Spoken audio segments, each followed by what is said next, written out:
আসি sir. Thank you.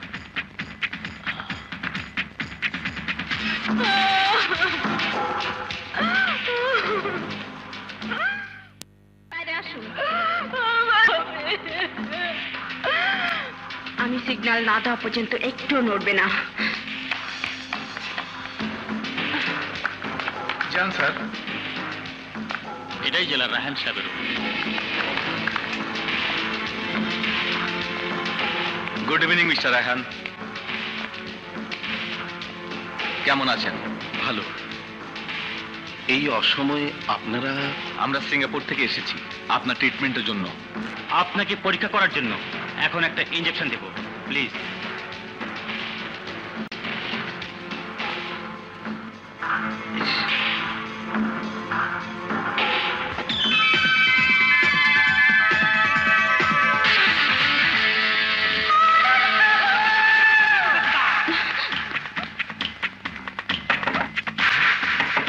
তোমার ব্যাকডোরে জানালার কাজ খোলা আছে।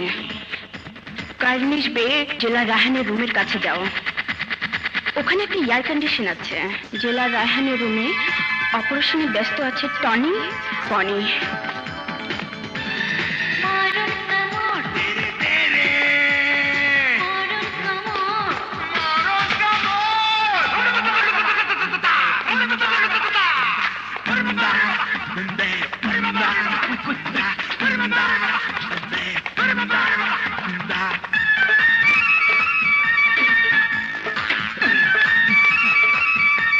ডক্টর, ডক্টর এই হসপিটালের চিফ ইনচার্জ। ওই যে উনি আসছেন। স্যার, স্যার আপনাকে একটা ইনফরমেশন দেই। এই হসপিটালের চিকিৎসাধীন জেলার রায়হানকে কিডন্যাপ করে ঠিক তারই মতো একজনকে রেখে যাওয়া হবে। হোয়াট? কি বলছেন আপনি? স্যার, আমি একদম শিওর হয়ে বলছি। আপনি আপনি আমাকে জেলা রায়হান সাহেবের ক্যাবিনে নিয়ে চলুন স্যার, প্লিজ প্লিজ স্যার। আসুন।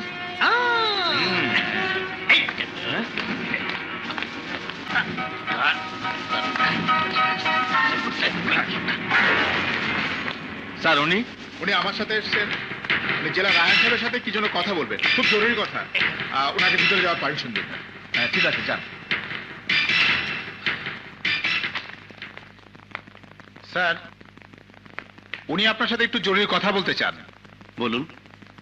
মানে আমি একটু প্রাইভেট কথা বলতে চাচ্ছিলাম। ওনারা যদি একটু বাইরে যেতেন। ঠিক আছে, প্লিজ আপনি একটু বাইরে যান। আপনার কথা বলুন, আমি বাইরে যাচ্ছি। কে আপনি? স্যার, স্যার আমি দুর্জয়। আমাকে চিনতে পারছেন না? ওই যে সেদিন আপনার মেয়েকে দুর্ঘটনার হাত থেকে বাঁচিয়েছিলাম। ও হ্যাঁ। জানেন স্যার, যেদিন আপনি গুলি খেলেন সেদিন শত্রুদের ফলো করতে গিয়ে আমি আমার ভাই বিপ্লবকে হারিয়েছি স্যার। কিন্তু জানেন স্যার, ওরা ভয়াবহ দেশদ্রোহী। তেজাব নামে একজন লোককে প্লাস্টিক সার্জারি করে আপনার মতো হুবহু বানিয়েছে এবং এবং আজই আপনার সাথে রদবদল করার চেষ্টা করবে। আর স্যার, আপনি এক্ষুনি পুলিশে কল করুন স্যার, প্লিজ প্লিজ স্যার, উঠুন স্যার। না, তোর ভাইকে তো মেরেছি, তোকেও খুঁজছিলাম। পুলিশ শয়তান, আজ তোকে আমি শেষ করে ফেলবো। তুই তেজাব, তুই আমার ভাইকে গুম করেছিস। বল বল আমার ভাই কোথায়, বল।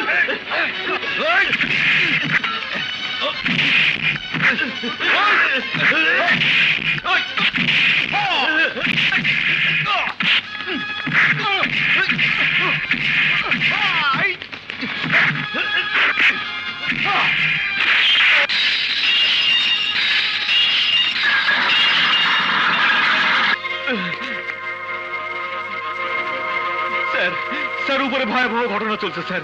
স্যার, আমি বিপ্লবকে খুন করিনি স্যার। আপনি উপরে চলুন স্যার, আপনি নিজেই সব বুঝতে পারবেন স্যার। চলুন স্যার।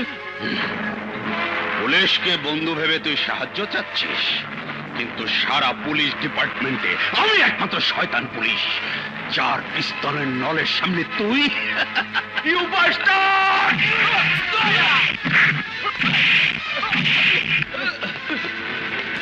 ওই স্যার কই? স্যার, আরে নিচে নামুন, যান যান।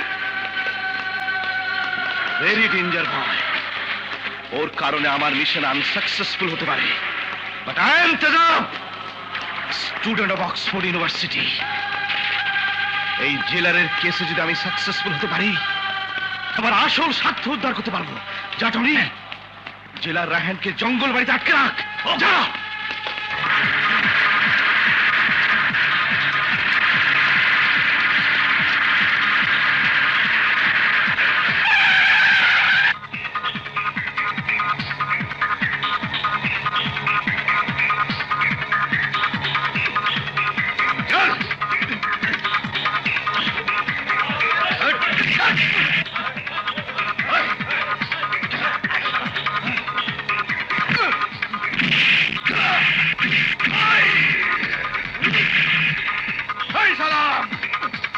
এখান থেকে 10 মাইলের মধ্যে কোনো বাড়িঘর নেই, কেউ আসতেও পারবে না।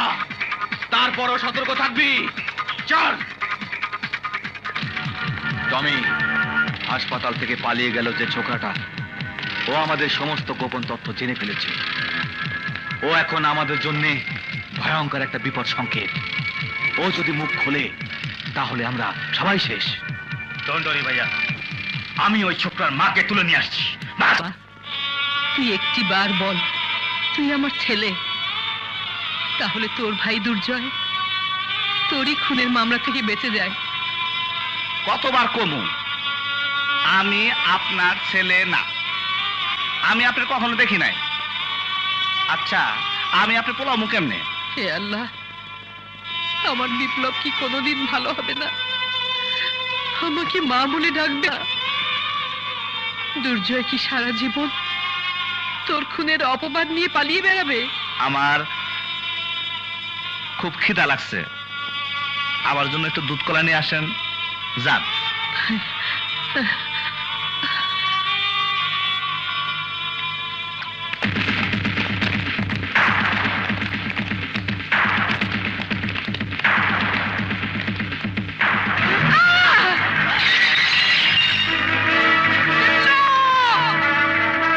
এ ভাই, আপনারা কারা?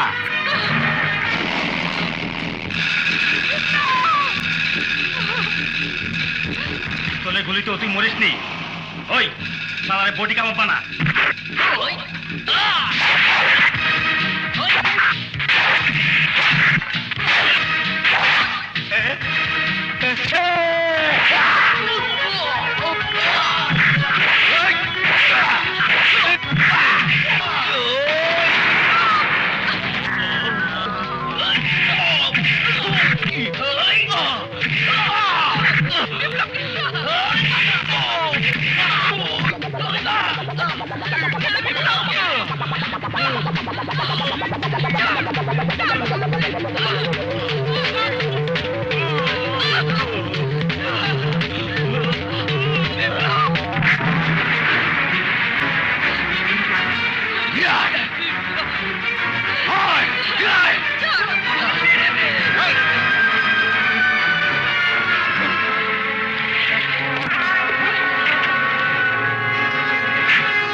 বিপ্লব, মা গো, মা। বিপ্লব, বাবা, তোর সব মনে পড়েছে? হ্যাঁ মা, আমার সবকিছু মনে পড়েছে, কিন্তু দুর্জয় কোথায়? তোর খুনের আসামি হয়ে ও আজও পলাতক। ওকে খুঁজে বের কর বাবা। তুমি কোনো চিন্তা করো না মা, পৃথিবীর যেখানে থাক ওকে আমি খুঁজে বের করে আনবই। তোমার ভাইয়া ভাইয়া? হ্যাঁ? ভাইয়া, ভাইয়া তুই এখনো বেঁচে আছিস ভাইয়া?